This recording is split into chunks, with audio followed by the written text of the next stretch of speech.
Hey everyone, welcome to Astrology of Scholars.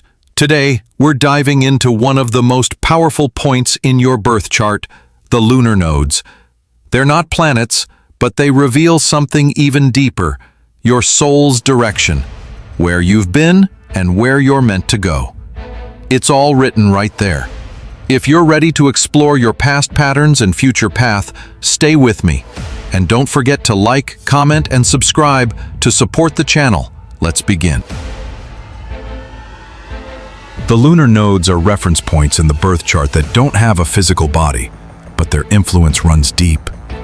They mark the 2 points where the moon's orbit around the Earth intersects with the Earth's orbit around the sun, and those 2 intersections are what we call the lunar nodes. One of them is closer to the North Pole. This is the North Node. The other is closer to the South Pole, called the South Node. These 2 points always sit directly opposite each other in the sky, forming a 180-degree polarity. In astrology, some see them as minor details, but many astrologers believe this. Even if you don't have time to look at the whole chart, just look at the nodes, because they reveal something extremely significant: the soul's direction and the path of growth and evolution. In fact, when you're short on time, sometimes reading just the lunar nodes gives you more insight than you'd expect. But here's the key. These 2 points represent opposite ends of a spectrum. You can't live one while ignoring the other. One must be acknowledged in order for the other to be fully experienced. It's a journey of direction finding, a quest for balance. And sometimes, just understanding this polarity can transform everything. Because real progress only comes when we recognize the pull of the South Node and still choose to step toward the North Node with courage. But what do they mean? If you believe in reincarnation, karma, or spiritual growth, the South Node is often seen as a symbol of your past lives, your old habits, your comfort zone, and your emotional baggage.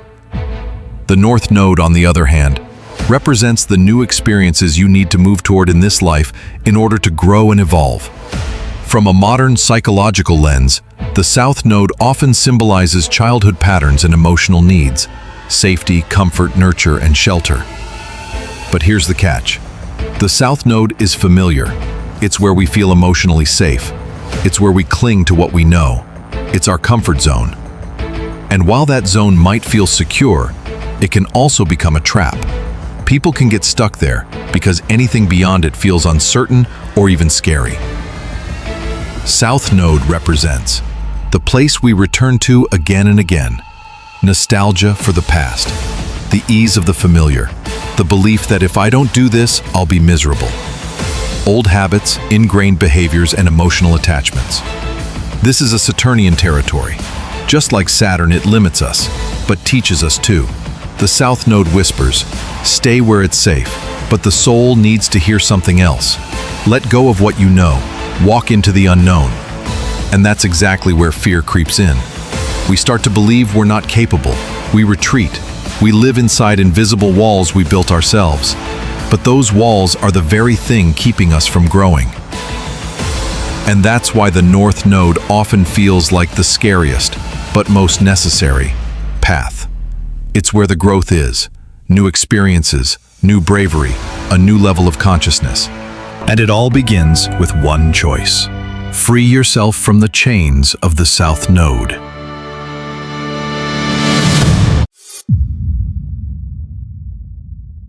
One of the most important things about the lunar nodes is this.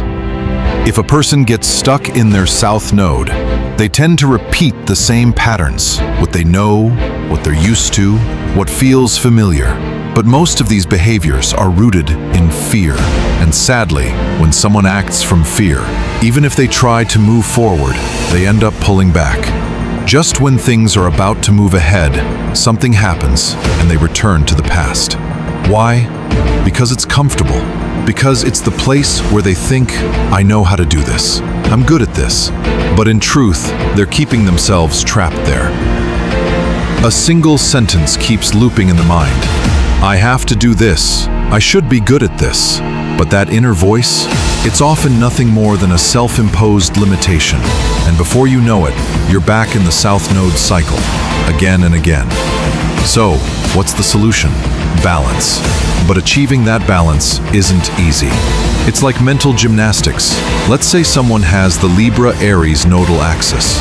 One day, they're overly self-sacrificing. The next day, they're completely self-centered.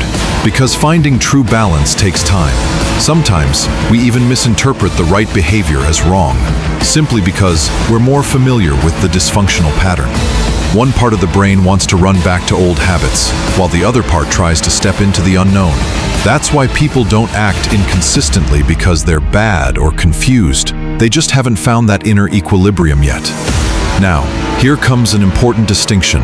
There are two kinds of lunar nodes in astrology: true nodes, mean nodes. The true nodes are calculated using the moon's natural, wobbly, forward and backward motion. One day they move forward, the next, backward. The mean nodes, on the other hand, are smoother. They always move retrograde or backward in the zodiac. So let's say your node is at 0 degrees Pisces today. Tomorrow, the true node might shift to 29 degrees Aquarius, but the mean node may still be in Pisces.